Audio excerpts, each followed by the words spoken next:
I'm about to share something that is going to piss off the entire greeting card industry.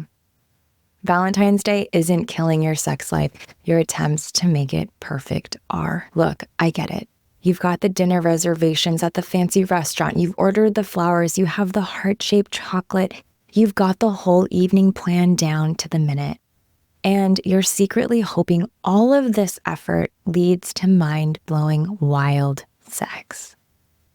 But here's what's actually happening.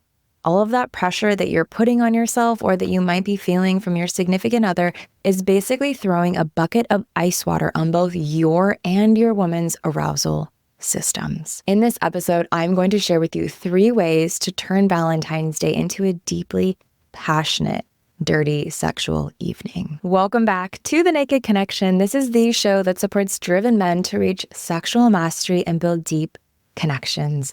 Take a moment and be sure to hit subscribe so that you don't miss a single episode. What's up, you guys? It's Kirsten, and this is part 1 of a 2-part Valentine's Day series. This episode is for all of you coupled up men looking for ways to turn Valentine's Day into the night that you have the most epic sex that you never forget. Don't worry, my single men. We will have another episode out specifically for you this week.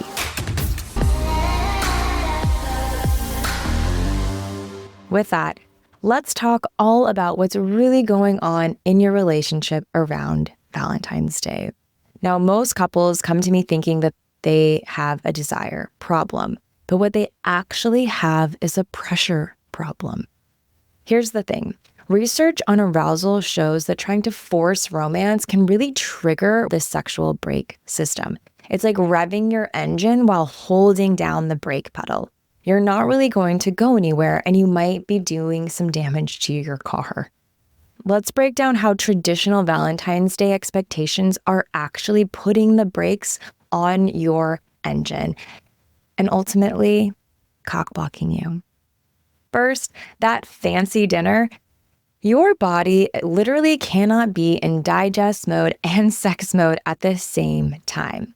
That's not me being cute, that's literally science. Your parasympathetic nervous system has to choose, process this fancy, expensive, tasty, yummy meal, or get aroused. It doesn't really do both well at the same time. Second, all of that planning and pressure, it's keeping you in your head instead of in your body.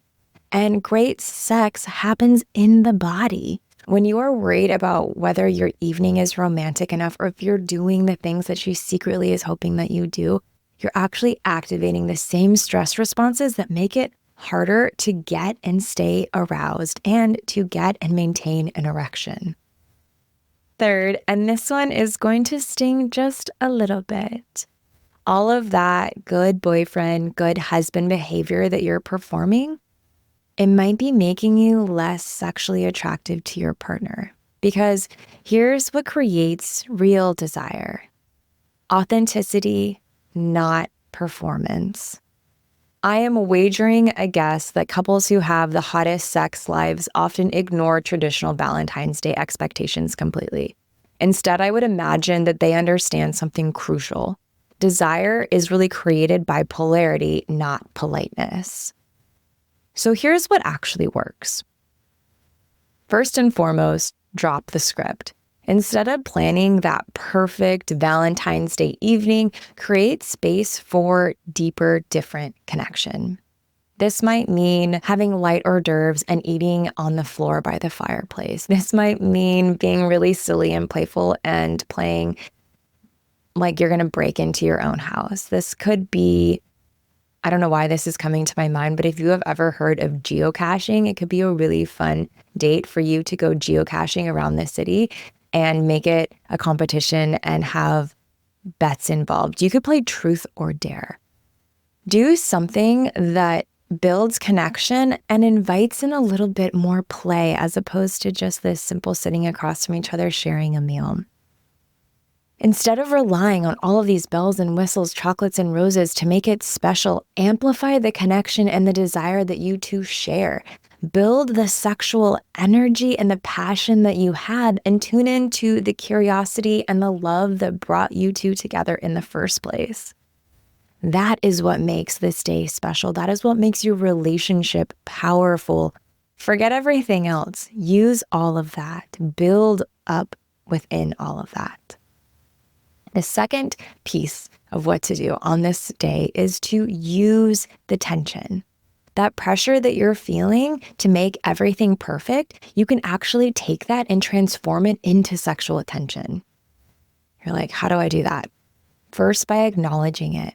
You can even tell your girl, you know what? All of this Valentine's pressure feels ridiculous. Let's do something that actually turns us on instead. If you're thinking to yourself, but Kirsten, she loves it when I take her out to dinner and she loves it when I buy her flowers. That is so beautiful. And I think that Valentine's Day can be that if that's really what you want it to be, and if that's really what brings your intimacy and your crazy sex life to life. And if you're thinking to yourself, what would it be like to try something different? What would it be like to play in an edge here? What would it be like if we welcomed in something different into our relationship? This could be a fun night to do that in a way that is unique to the two of you. I think that so often when I have conversations with women about dates or about being in relationships and hoping that their partner plans something thoughtful, most women aren't like, oh, I hope he brings me chocolates and flowers today. Most of them are thinking to themselves or communicating to other women, I just want him to do something that reminds him of me or something that feels thoughtful. It doesn't have to be big and flashy if you're with the right person. Third, focus on creating desire gaps. Instead of trying to maintain romantic momentum all evening, intentionally create space between moments of connection. It's like interval training for your arousal. Thinking as you're going through this night, as you're doing whatever it is you've decided to do together, how can you have these moments and these waves where the increase in the arousal rises and then softens, rises and softens, so that when you do get to the moment of engaging in beautiful sexual exchanges, that you are so primed and ready and excited for it. Here is a Valentine's Day that I will propose as an option for you to consider. Skip that fancy dinner, eat something light at home, and then do something adventurous together. Even if it's just exploring a new neighborhood, you could pour hot tea in some mugs and walk the neighborhood while you talk about your dream home and the life that you get to have in that home and the sex that you'll be having in it. Create physical distance and then close it in repeatedly, stepping away from the arousal, stepping away from the physical connection, and then building it back in. This builds that sexual tension instead of it being performed romance. When you do come together physically, stay in your body. Focus on the sensations over the performance. How does it feel to touch her hair? How does she smell? What sensations are showing up inside of you? And now here is something that is going to separate good sex from great sex. Use this opportunity to break out of your usual dynamic. If you're usually the planner, let things get a little chaotic. If you're usually careful, get a little wild. The couples with the best sex lives aren't the ones that follow the scripts from a romance movie. They're the ones brave enough to throw the script away and create their own story. Because real desire isn't created by checking off all of the boxes, right? It's created by being real, being present, and being brave enough to break the rule. So what does this mean? If you're on that walk in the neighborhood, dare her to take her panties off from underneath her dress. If you decide to go do that geocaching, make it a game where whoever finds the cache first gets a lap dance when you get home. Invite in play, invite in a sensual and a sexual turn on that gets to build throughout your evening. Valentine's Day, I think, doesn't have to be confined to this specific box of what we think it needs to be in order to express how much someone means to us, how much we love them, how much we love the relationship. This gets to be an opportunity for you to color outside of the lines a little bit and invite your partner into that, leading her along the way.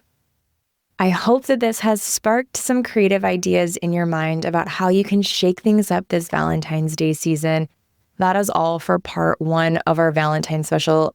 A reminder for all of you single men, which I hope that you tuned in and listened to this, because regardless of whether you're in a relationship or not, I think that this can be a really fun way to invite in newness, different exchanges, and a different type of connection with your partner, whether it's Valentine's Day or a completely different day of the year.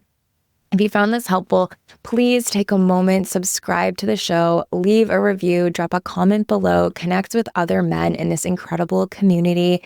I am always so grateful to connect with you here. And until next time, let's get some. Thank you so much for tuning in to this episode of The Naked Connection. Be sure to subscribe so you don't miss another episode. Trust me on this, your sex life and that special someone in your life will thank you for it. And if you really love the show, please take a moment and leave a 5-star review or a written review and let me know what you think. It would mean so much to me and this show. Until next time, happy connecting.